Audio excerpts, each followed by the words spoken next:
ஒன்னே ஒன்னு நம்பி இருக்காங்க ரெண்டு பேருமே. எதை? கடனை. ஏற்கனவே 10 லட்சம் கோடி கடன்,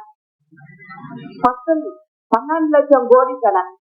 அந்த 12 லட்சம் கோடி கடனுக்கு வட்டி மட்டும் மாதத்துக்கு 7,000 கோடி ரூபாய்.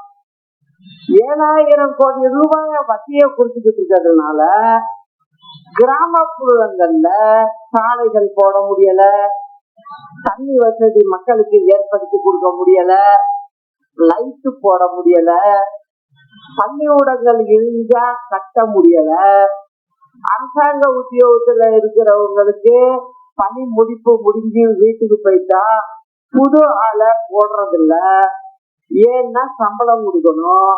இந்த மாதிரி பிரச்சனைகள் அதிகம் இருக்கு. இன்னைக்கு காவல்துறைக்கே பாத்தீங்கன்னா 1ஆம் தேதி சம்பளம் போடுறதில்ல, 15 நாள் ஆகுது சம்பளம் போடுறதுக்கு.